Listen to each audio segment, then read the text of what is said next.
The gleaming observation deck of Dralik Station stretched across 300 meters of reinforced transparent alloy, offering an unobstructed view of the training grounds below. Representatives from 37 galactic species mingled in a climate-controlled environment, each delegation requiring specific atmospheric mixtures piped directly to their seating areas. Admiral Zex Varian glided across the polished floor, his 8 limbs moving in perfect synchronization as his chromatophores shifted from casual green to formal blue. The Admiral had overseen the siege of Mount Drelik's exercise for 32 standard cycles, and not once had he expected to witness what the schedule promised today. The annual attempts have become somewhat ceremonial, he explained to a group of new diplomatic attaches. No species has completed the exercise in under 3 hours since its creation. The current record stands at 147 minutes, held by the collective consciousness of the Hertaxian Hive. A holographic mountain fortress materialized in the center of the observation deck, a perfect scale model showing every defense layer, automated weapon system, and security checkpoint.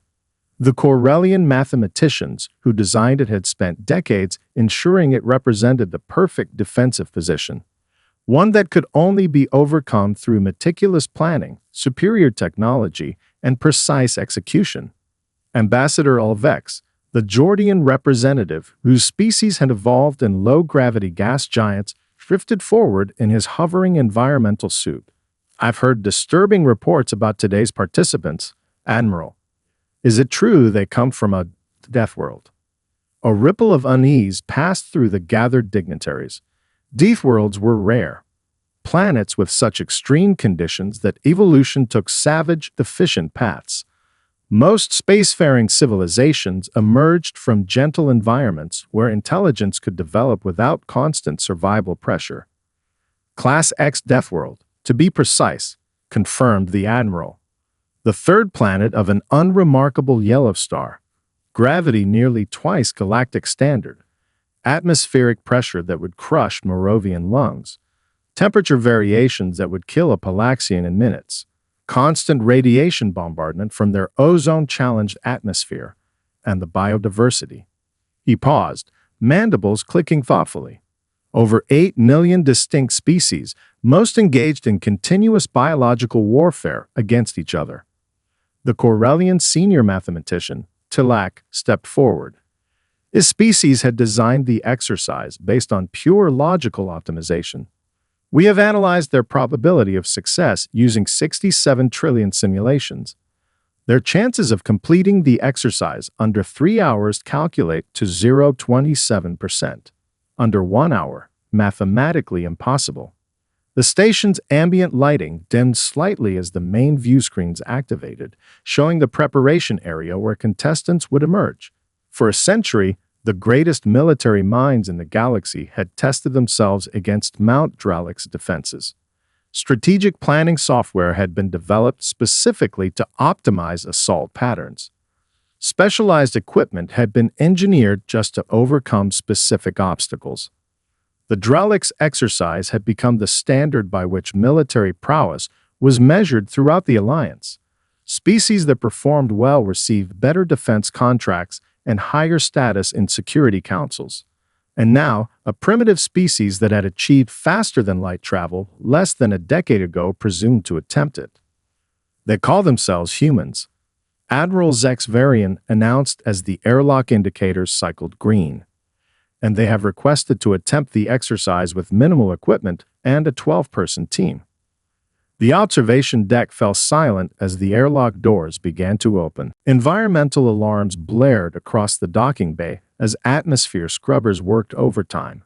Warning symbols flashed on information panels. Caution, Earth standard conditions present. Oxygen levels, toxic to methane breathers. Nitrogen levels, hazardous to Vespid species. Temperature, dangerously low for Pyronian delegates. Through the dissipating mist of the airlock, 12 figures emerge walking upright on 2 legs. The observing xenobiologists immediately noted the inefficiency of bipedal locomotion, yet couldn't deny the unsettling fluidity of their movements. These creatures moved like predators.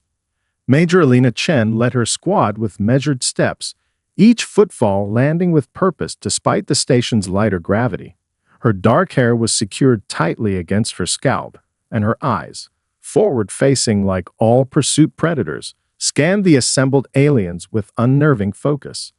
"Welcome to Dralic Station," Admiral Zexvarian's translator unit conveyed. "Your species is the first to attempt the exercise within 5 years of Alliance contact." Chen nodded respectfully. "We appreciate the opportunity, Admiral.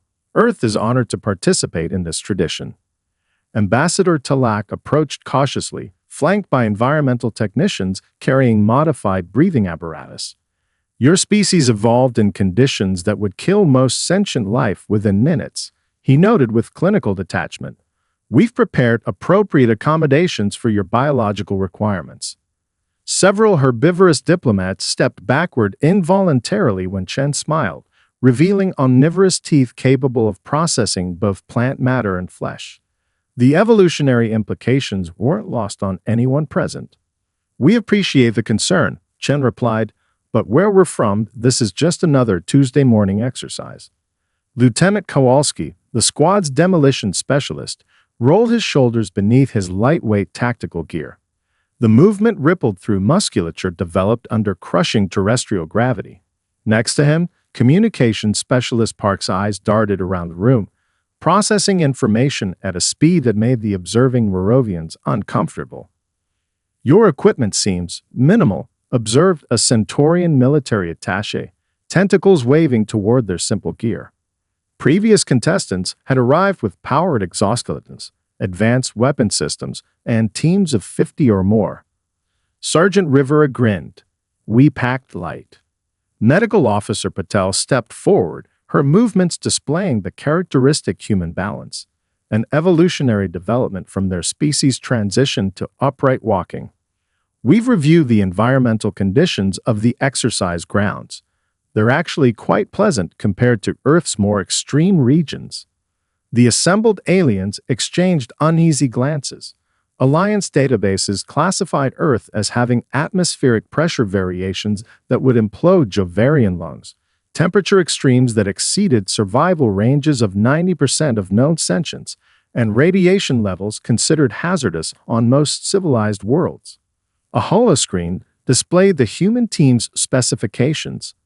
Species: human, Homo sapiens. Evolutionary classification: pursuit predator/persistence hunter. Homeworld: Earth, Class X Deathworld.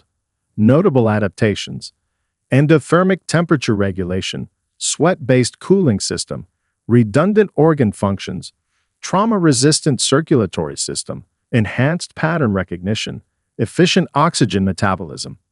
Ambassador Talak's eye stalks swiveled toward Admiral Zexvarian.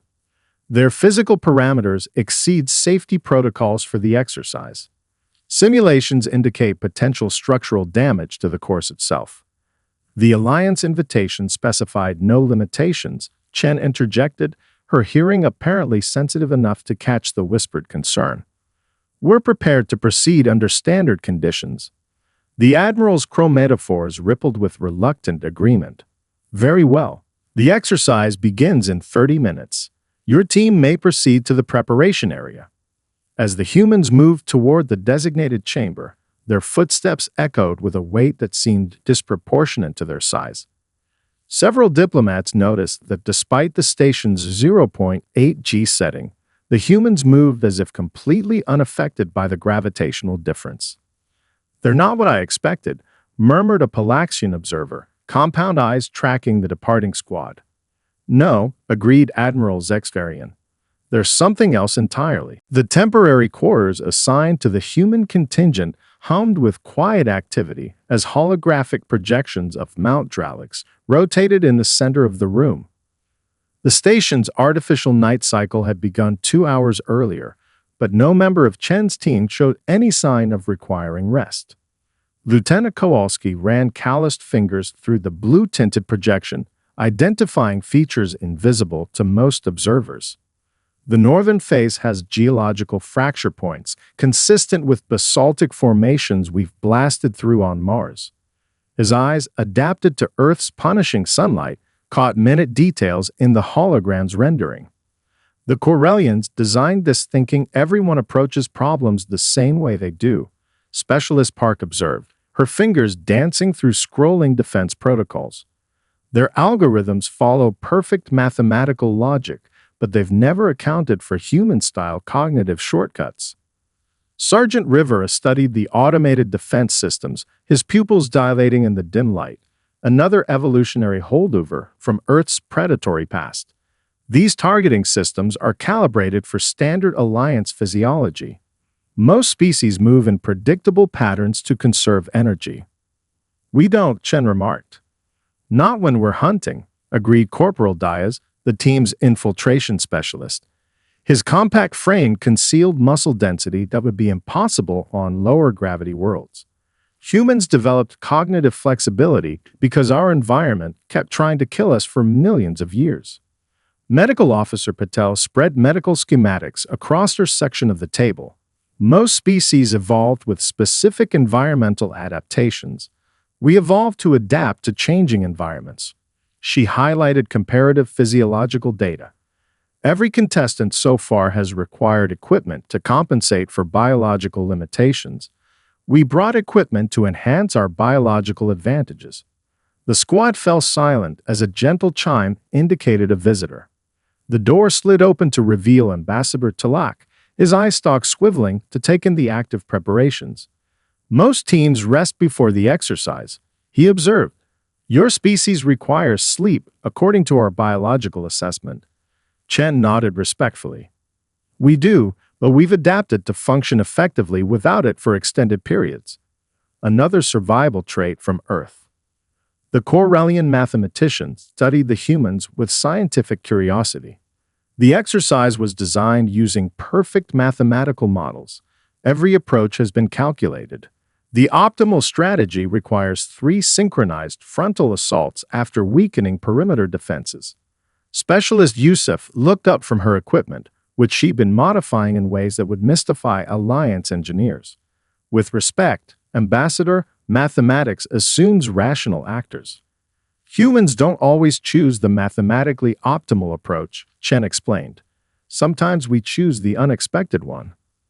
Talak's eye stalks quivered with what might have been concern. Illogical approaches guarantee failure. On your worlds, perhaps, Kowalski replied. On Earth, predators that develop predictable patterns get eaten. The ambassador departed shortly after, his exoskeleton clicking thoughtfully down the corridor. Once the door sealed, Chen gathered her team in a close circle. Every species attacks using the same 3 approaches because that's what the simulations say is optimal, she said quietly. Tomorrow, we show them why Earth tactics don't follow predictable patterns. The team dispersed to make final preparations, each member instinctively understanding their role without requiring detailed instructions, a form of pack coordination their ancestors had refined on ancient savannas.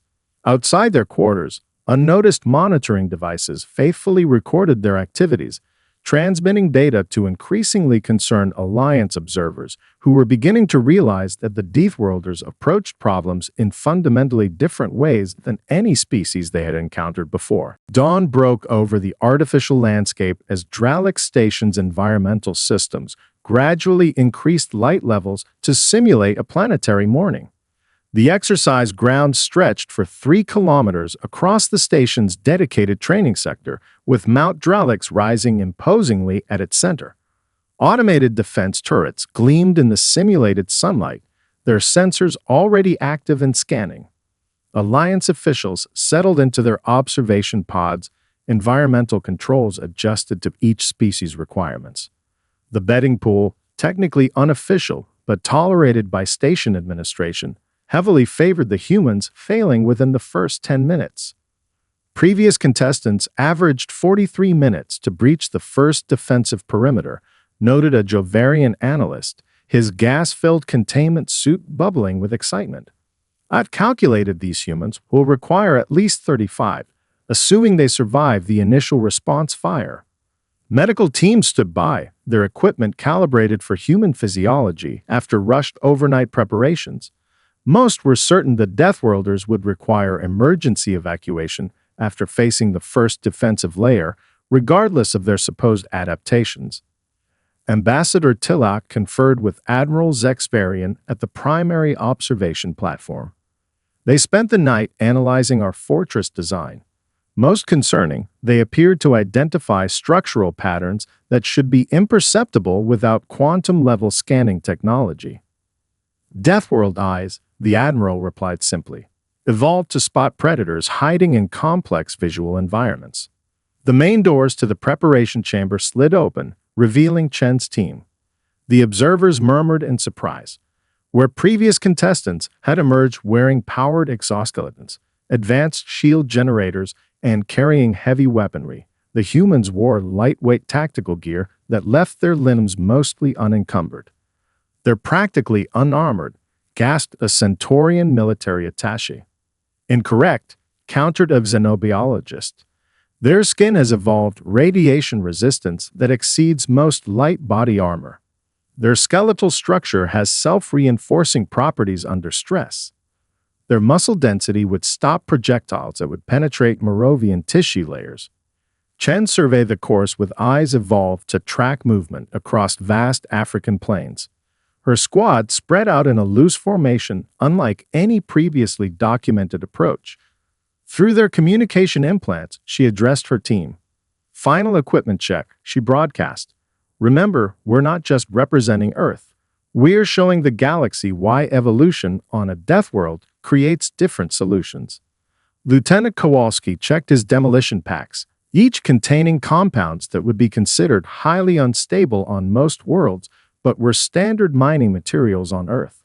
Specialist Park calibrated her communications unit to frequencies most Alliance species couldn't perceive without technological assistance. Corporal Diaz flexed fingers with grip strength evolved to climb Earth's punishing terrain. The Corellian timekeeper initiated the countdown sequence, mathematical certainty in his voice. Exercise commences in 3, 2, 1. A melodious tone signaled the start. Immediately, the human squad did something no previous contestant had attempted. They split apart, each member moving in a different direction rather than maintaining the defensive formation that simulations indicated was optimal. In the observation deck, warning indicators flashed across monitoring stations. They're not following any recognized tactical doctrine, a military analyst reported, mandibles clicking with concern. Ambassador Tilak's exoskeleton stiffened. The exercise's defensive systems are calibrated to counter logical approaches. What are they doing? On the field, Shen gave a single command that registered clearly on the observation deck's audio monitoring system. 20 minutes, people. Let's make history. The gathered dignitaries exchanged bewildered glances as the Deathworlders accelerated toward the fortress, moving with a speed and unpredictability that already had the automated targeting systems struggling to establish locks. The timer began its countdown. The observation deck erupted in startled exclamations as the human squad splintered in 6 different directions, immediately violating every established tactical doctrine in the Alliance military handbook. Sergeant Rivera sprinted directly across an open killing field, drawing fire from 16 automated defense turrets simultaneously. The observing military personnel leaned forward in shock as the human weaved through targeting patterns calibrated for logical evasion strategies. His movements appeared random yet effective, each step seemingly anticipating the firing algorithms. Impossible, whispered a Moravian general. The targeting computers should have adjusted after the third volley. They can't, responded a xenobiologist, her voice tense with excitement. Human movements incorporate micro-randomization patterns evolved to confuse predator targeting systems. They're using biological algorithms that no machine learning system has been programmed to counter. Meanwhile, Corporal Diaz approached the northern cliff face, a sheer wall rising 80 meters with deliberately minimal handholds, designed to force contestants into using the more heavily defended mountain pass. Without hesitation, Diaz began climbing using nothing but fingertip strength developed from Earth's punishing gravity. Their muscles shouldn't be capable of this, murmured a Centaurian physiologist, frantically recording data. The ratio of strength to body mass exceeds our calculations by at least 40%. In the control center, Ambassador Tilak's eye stalks quivered with increasing agitation. The female specialist, Park, she's approaching Junction 7. That's a multi-layered bioelectric defense grid. On the main viewer, Park slid beneath the first security scanner, her body contorting in ways that seemed to deliberately exploit blind spots in the sensor array. When she reached the main terminal, her fingers flew across the interface at speeds that blurred on the high-resolution monitors. She's exploiting pattern recognition vulnerabilities, Tilak observed with reluctant admiration. The security systems are programmed to detect systematic hacking attempts following logical progressions. She's introducing deliberate errors and asymmetrical approaches that create confusion in the defense protocols. 3 minutes into the exercise, Lieutenant Kowalski reached a reinforced barrier designed to withstand concentrated weapons fire for at least 40 minutes. Previous contestants had deployed heavy-energy weapons or molecular disruptors against it. Kowalski instead placed small charges at 5 seemingly random points along its surface. "Those explosives are insufficient," declared a weapons specialist confidently. The charges detonated simultaneously, creating a harmonic vibration pattern that exploited the crystalline structure of the barrier material. The entire section collapsed. "They're treating gravity as an ally rather than an obstacle," observed Admiral Zexverian as 2 more humans traversed terrain designed to slow movement. Their muscles, evolved under crushing terrestrial pressure, propelled them through the low-gravity environment with efficiency that made the watching aliens deeply uncomfortable. At the 5-minute mark, the squad had bypassed 3 major defensive layers that previous contestants required nearly an hour to navigate. The exercise's automated response systems began deploying countermeasures designed for later stages, activation protocols overridden by the unprecedented pace. Medical Officer Patel encountered a chemical barrier releasing compounds toxic to most oxygen breathers. Rather than deploying countermeasures, she simply held her breath and moved through it.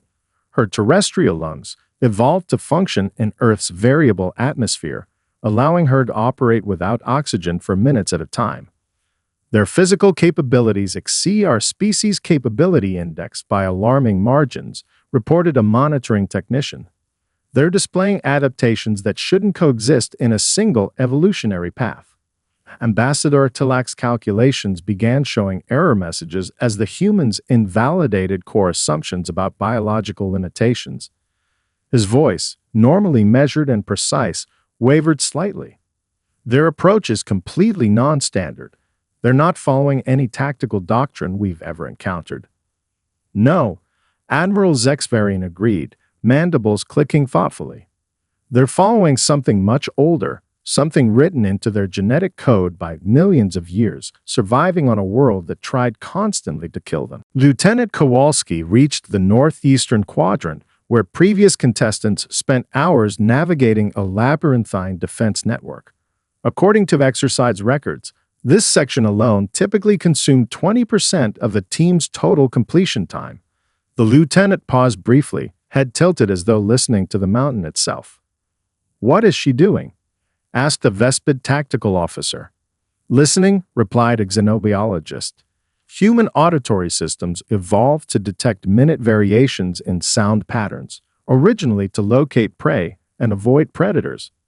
Kowalski removed shaped charges from her pack, placing them at seemingly random intervals along the mountain face. The explosives themselves appeared primitive compared to the molecular disruptors used by previous contestants. "Those charges are insufficient to breach the reinforced sections," a weapons analyst declared confidently.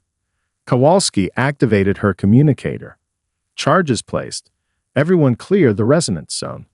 She detonated them in a precisely timed sequence that sent vibrations through the mountain at exact frequencies. The resulting harmonic resonance crashed three security systems simultaneously as microfractures propagated through specific geological layers. A passage appeared where no entrance had existed before. "Impossible," muttered Tilak. She identified structural weaknesses that our scanners don't detect. "Deathworld geology," explained an Earth specialist. "Their planet experiences continuous tectonic activity. They've developed mining techniques that exploit natural fault lines." Across the battlefield, specialists Park and Yusuf converged on the communication hub from opposite directions. They moved through defensive fire using complementary patterns. When one drew targeting focus, the other advanced. The coordinated movement resembled hunting behaviors documented in Earth's pack predators. Upon reaching the hub, they introduced illogical command loops that confused the defense a strategy inspired by ancient Earth hackers who exploited machine learning limitations. Within seconds, entire sections of automated defenses began targeting each other. "They're applying primitive solutions to advanced systems," observed Admiral Zexperian with reluctant admiration. "Our defenses are programmed to counter technological approaches of equivalent advancement." The timer displayed 7 minutes elapsed. Chen's team had already cleared obstacles that typically required 90 minutes to navigate. In the medical monitoring station, bioscanners displayed readings that confused the attending physicians. The human's vital signs showed elevated heart rates, increased adrenaline production, and heightened neural activity, physiological responses that would indicate extreme stress in most species. Yet their performance metrics improved rather than degraded. Their endocrine systems actually functioned better under stress, a medical officer reported incredulously. Their bodies released performance-enhancing compounds when faced with danger. The observation deck fell silent as the implications became clear. The humans weren't succeeding despite the pressure. They were succeeding because of it. Every system designed to induce stress in contestants inadvertently enhanced these Deathworlders' capabilities. Major Chen reached what previous contestants called the impossible junction, a convergence of defensive systems designed to force methodical progress. Chen took a direct approach, moving through defensive fire with calculated efficiency, accepting minor injuries that would incapacitate most species. "She's bleeding," noted a horrified Palaxian observer. "Intentionally," replied the xenobiologist. Human circulatory systems include redundant pathways and rapid clotting mechanisms. She's allowing superficial damage to access critical systems more quickly. Specialist Rodriguez deployed countermeasures against the bioelectric barriers using technology that appeared cobbled together from standard equipment. The approach shouldn't have worked, yet somehow bypassed safeguards designed specifically to prevent such improvisations. Admiral Zexvarian's A approached cautiously. "Sir, they're exploiting vulnerabilities no other species could utilize. Their pattern recognition works differently from standard sentient models. They're identifying connections that our analytical systems don't categorize as related." The Admiral watched the timer. 7 minutes elapsed, and the humans had already cleared obstacles that typically required an hour and a half. "What are we witnessing?" whispered Ambassador Tilak, mathematical certainty crumbling before his eyes. "Evolution," the Admiral answered simply, "in its most dangerous form." At the 14-minute mark, the scattered human team executed a perfectly synchronized convergence on the central command bunker. The structure represented the culmination of the exercise, a fortress within the fortress, designed with nested defensive systems that previous contestants typically spent their final hour dismantling methodically. The observation deck's atmosphere had transformed from skeptical amusement to stunned disbelief. Military officials from 17 species huddled around tactical displays, frantically analyzing the humans' approach for future defense applications. "They're communicating through methods we can't detect," observed a communication specialist, scrutinizing electromagnetic readings. "No standard transmissions registered in the last 3 minutes, yet their movements show coordinated intent." "Micro-expressions and body language," explained the Earth specialist. evolutionary adaptations from pack-hunting ancestors. They can convey complex tactical information through subtle physical cues. Medical Officer Patel reached the medical containment barrier, a system designed to detect biological signatures and deploy targeted countermeasures. Previous contestants required specialized equipment to bypass these sophisticated defenses. Patel simply modulated her breathing pattern, slowing her heart rate through conscious control until the systems registered her life signs as ambient background noise. Voluntary control of autonomic functions, muttered a physician, supposedly impossible without technological assistance. Specialists Takahashi and Rodriguez combined their efforts at Junction 42, creating an electromagnetic pulse calibrated to their own nervous system's frequency. The targeted disruption temporarily disabled defense systems while allowing their naturally insulated human neurons to continue functioning. An application of basic Earth science that exploited fundamental biological differences between humans and the systems designed by non-Deathworld species. They're treating their biological limitations as tactical advantages, Admiral Zexvarian noted with growing respect. Every presumed vulnerability becomes a strength in their approach. The team converged on 5 different entry points simultaneously, each exploiting a different weakness in the command bunker's defenses. The multiple approach vectors overwhelmed targeting systems designed to prioritize threats according to logical progression models. The gathered dignitaries watched in fascination as Major Chen reached the final security door, a barrier composed of molecularly reinforced materials designed to withstand sustained assault. Instead of attempting to breach it through conventional means, she examined the fraying with focused intensity, fingers tracing microscopic stress fractures invisible to most species' visual range. "What is she seeing?" Ambassador Tilak demanded, eye stalks extended in concentration. Their visual acuity evolved to detect camouflaged predators, the xenobiologist explained. They perceive micropatterns that our sensors categorize as background noise. Chen identified the precise point where the door's structural integrity was compromised by an almost imperceptible manufacturing variation. She applied leverage with calculated precision, using Earth-evolved strength to exploit the weakness. The security door, designed to withstand hours of assault, buckled along its molecular fault line. Inside the command center, the squad moved with practiced efficiency, each member neutralizing specific systems that previous contestants spent precious minutes identifying. Their movements displayed not just physical capability but environmental awareness that bordered on precognitive, anticipating defensive responses before systems activated. The reading minute power fluctuations, an engineering specialist realized.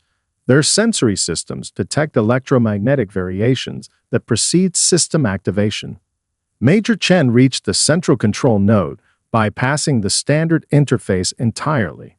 Instead, she identified the manual override system, a failsafe designed for emergency protocols that required specific authentication sequences. Through some combination of pattern analysis and intuitive understanding, she executed the precise sequence required. The exercise's master systems registered complete objective success as Chen secured the command node with a decisive tap of her finger. The timer displayed 1942. Silence fell across the observation deck as representatives of the most advanced civilizations in the galaxy contemplated the implications of what they had just witnessed. The exercise, designed to be mathematically optimal, unbeatable under the designated time parameters, had fallen to creatures whose evolutionary path had prepared them for the impossible. The silence in the observation deck shattered as conversations erupted in 30 different languages. Species that had evolved on opposite ends of the galaxy found themselves united in astonishment at what they had witnessed. The timer display, frozen at 1942, represented more than a broken record. It signified a fundamental shift in understanding. Admiral Zexvarian's chromatophores cycled through colors that indicated deep contemplation. In 100 years, no species completed the exercise in under 3 hours. The humans finished in under 20 minutes. Ambassador Tulak approached Major Chen's team with a completely recalibrated diplomatic posture. His eye stalks, normally held in rigid mathematical precision, swayed with organic uncertainty. Your approach invalidates tactical doctrines established over centuries, Tulak acknowledged. The Corellian Mathematical Confederacy requests an immediate knowledge exchange. Your cognitive patterns represent variables we fail to incorporate into our equations. Chen smiled politely, her expression betraying no hint of the significance of their accomplishment. We'd be honored to collaborate with your analysts, Ambassador. The medical team that had prepared for emergency evacuation now gathered biological data with scientific enthusiasm. The humans' vital signs display remarkable adaptation capabilities. Their systems already normalizing despite exertions that would require days of recovery for most species. Their cellular regeneration exceeds our baseline medical parameters, observed a Centaurian physician. Microbe tears in muscle tissue are already undergoing repair processes. Even minor lacerations show accelerated clotting and immune response. Admiral Zexvarian presented the squad with the Crystal Nebula medallions, the highest honor available to non-citizens. The iridescent awards caught the light as he placed them in human hands that had just rewritten military doctrine. Your species brings perspectives we never considered possible, the Admiral acknowledged. The Alliance must reevaluate humanity's potential contribution to galactic security. Military representatives from 17 systems immediately issued invitations for joint training exercises, their previous skepticism replaced by eager curiosity. The Vespid Hive indicated willingness to establish a permanent embassy on Earth despite the planet's classification as environmentally hostile to their physiology. As decontamination protocols completed and the exercise grounds reset for future contestants, Chen conferred quietly with her team. Their casual demeanor, displaying none of the exhaustion expected after such an achievement, disturbed several observing xenopsychologists. They appear to consider this routine, noted a behavioral specialist. Their neurological readings show satisfaction but not surprise at their performance. The gathered dignitaries parted respectfully as the human team prepared for departure. Chen paused before Admiral Zexperian, extending a hand in the Earth greeting gesture that had initially confused Alliance protocol officers. "We appreciate the opportunity to participate in your training exercise," she said. "Perhaps next time we can show you some of ours."